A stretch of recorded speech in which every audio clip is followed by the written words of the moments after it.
So this video will be very exciting because I will show you 3 ways of making those kind of spikes here on the shoulders.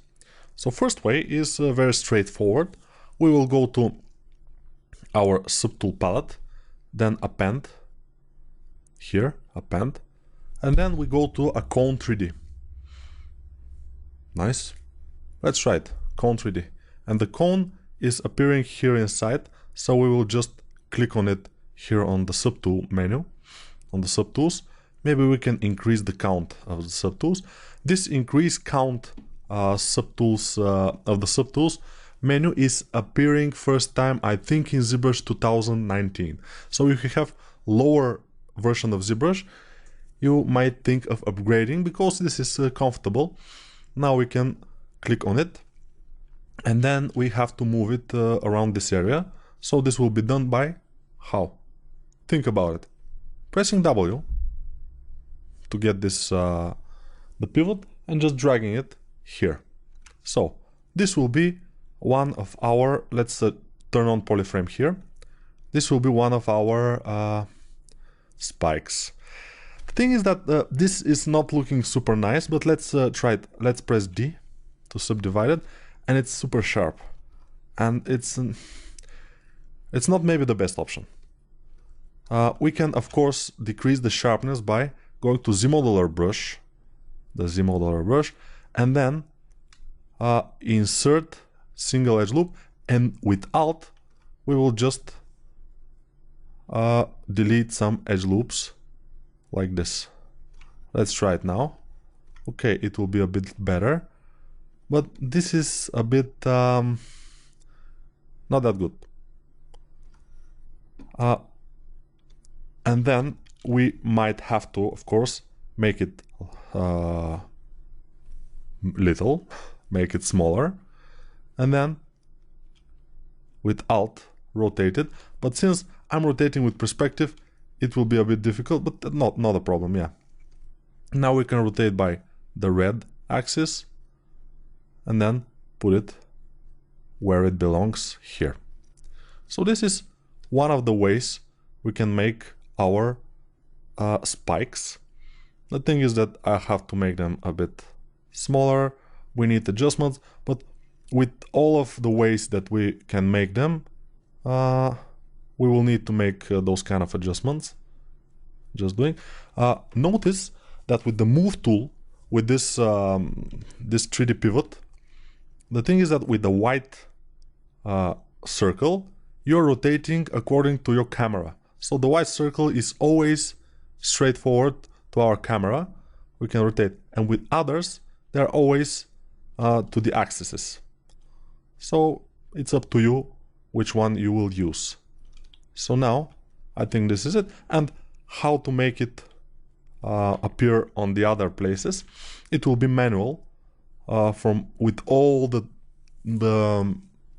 ways that we will do it. It will be manual. Control and drag will give us another instance, which we can put like this, rotate,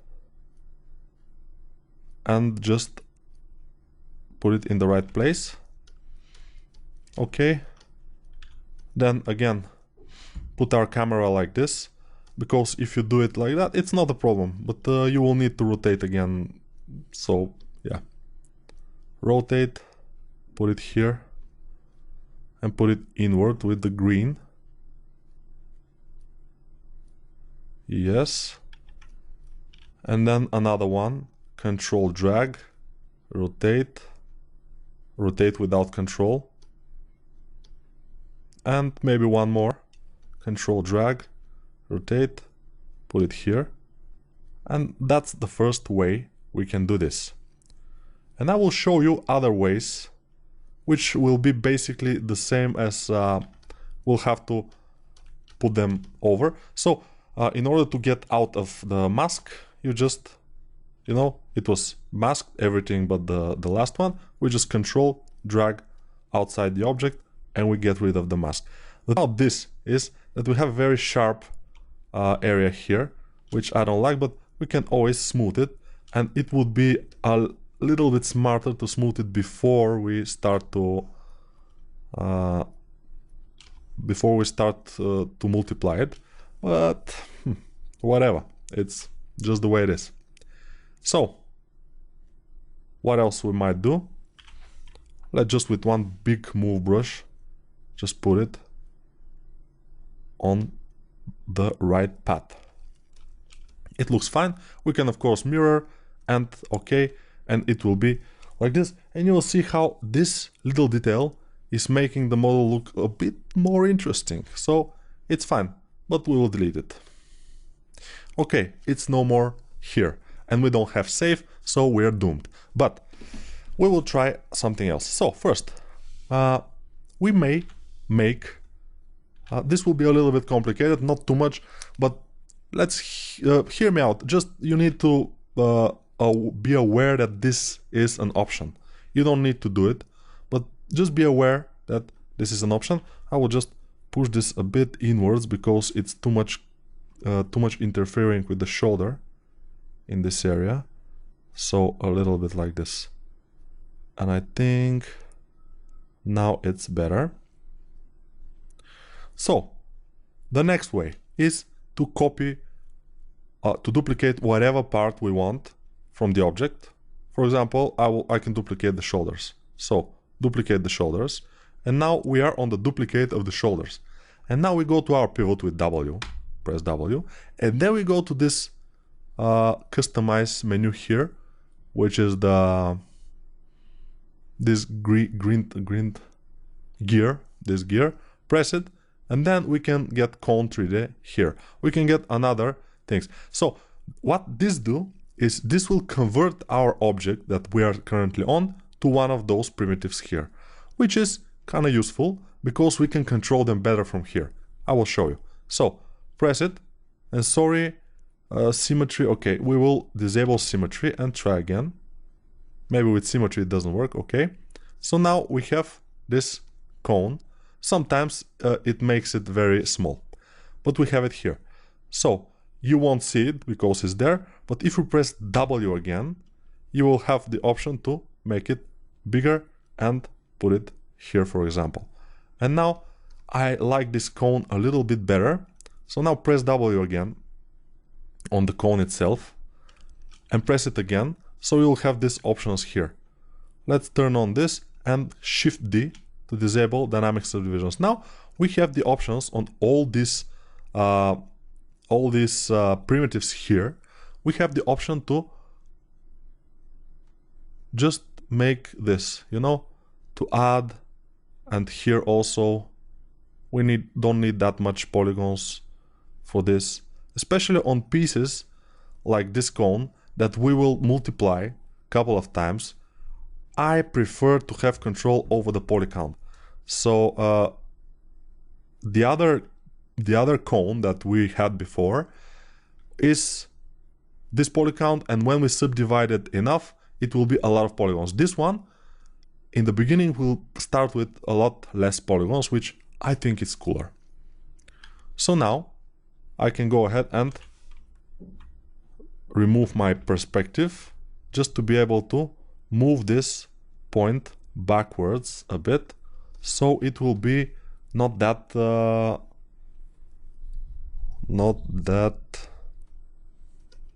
sharp. Okay, and then I will press D to subdivide it.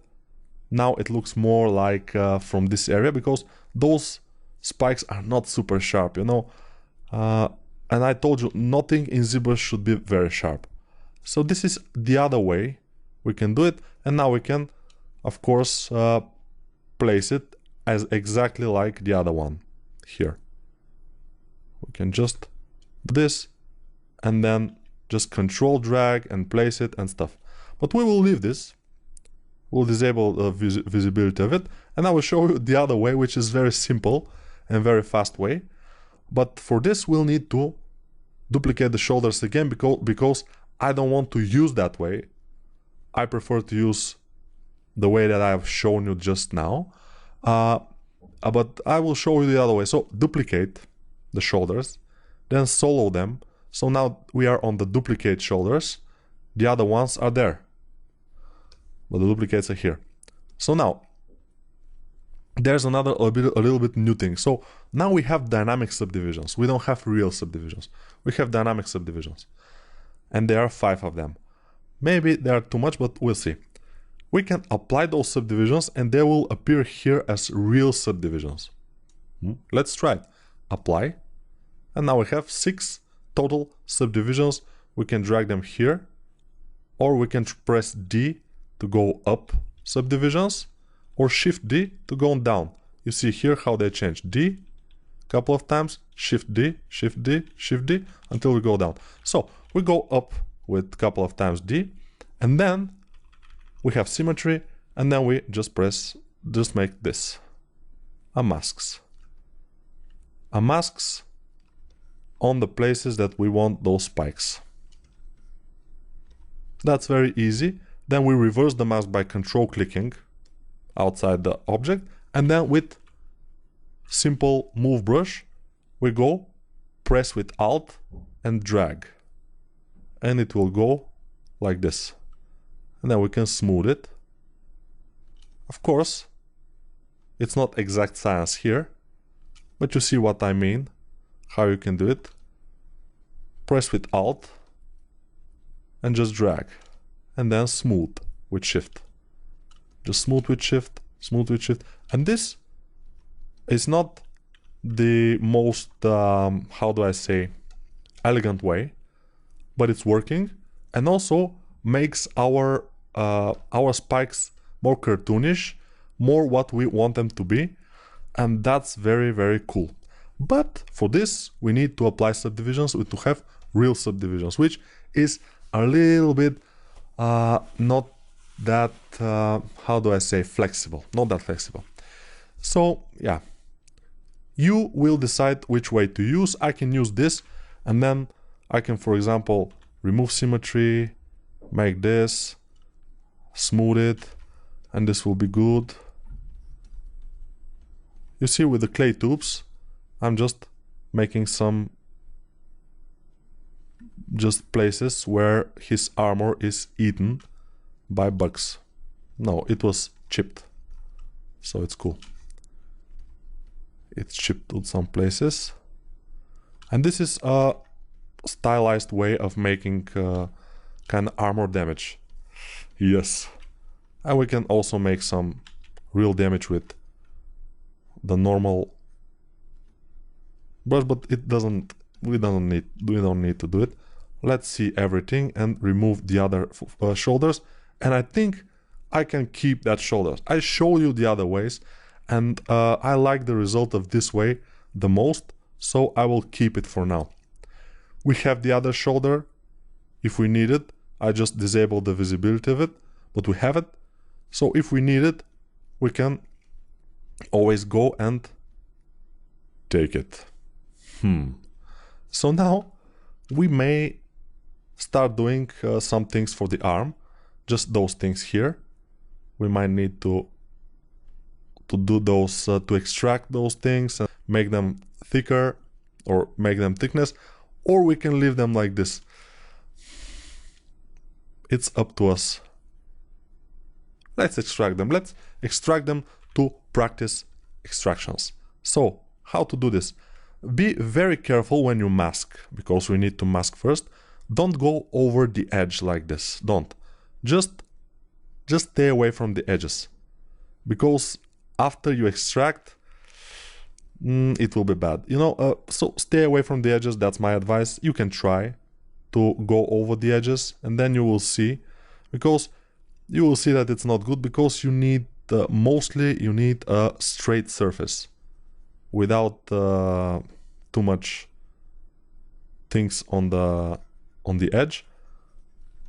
So it will be best after extract to just adjust it manually than to go over the edge here. So this, let's extract it. So I just masked with control and dragging, mask it. We don't have symmetry on the arms, which I don't care. So extract, because we can always, of course, mirror. It's very easy. Extract, accept, then make it solo, just to show you. So when we extract and accept, ZBrush is just jumping to our new subtool that it created, and we can Control-Shift-Click to isolate only this group, then del hidden. And del hidden is, I haven't shown you, but yeah, it's here in modified topology, del hidden. It's a little bit, you know, from modified topology, I'm using only mirror and weld, del hidden, weld points sometimes, and close holes, nothing else. And there are a lot of things here. So it's a little bit confusing. That's why I have it here, because it's one of my most used things. Del hidden, and then zero mesher on the low count. And sometimes zero mesher, when the things go very thin, it makes mistakes. So let's try to get rid of this by a little bit bigger count there. Yes, it's cool. Yeah, you just have to Control Z and try again when you have this kind of obvious bugs. But it's not exactly a big issue, because it's not exactly a big issue, you know. So I'm just dragging with my high polish brush, and then move brush here. Then I will show everything, and we can even deflate this a bit because it's too much outside the object itself, which is not good.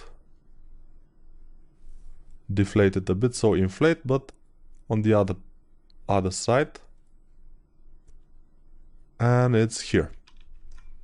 And I can zero mesh it again just to see what's happening.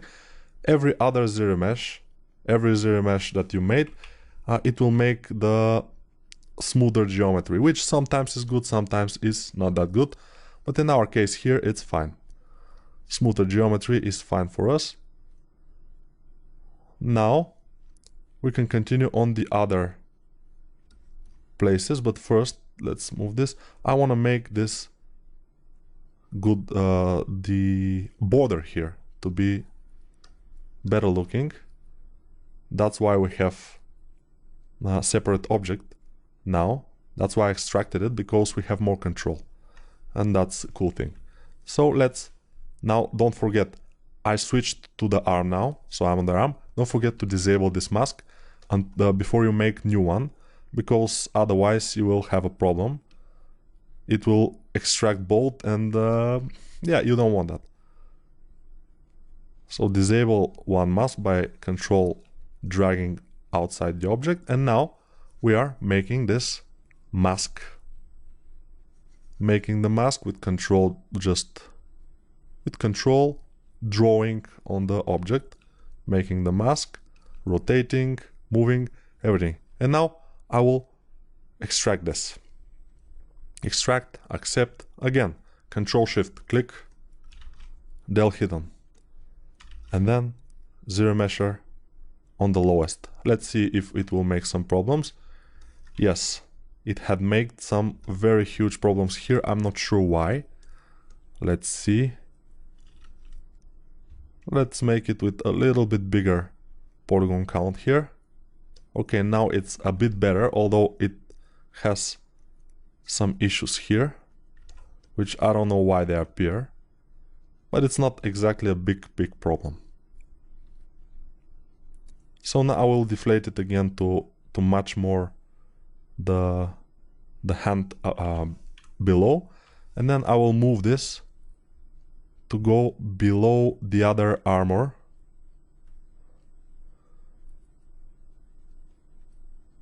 All right, and this is looking promising. Of course, we will need to zero mesh it a few more times probably. Let's try. Okay, it's a bit better. We can use this. And probably this will be it for this video, of course. And yeah, we'll continue in the next one, where I will show you some other things. And maybe we can start making the sword, or we'll see. So bye for now.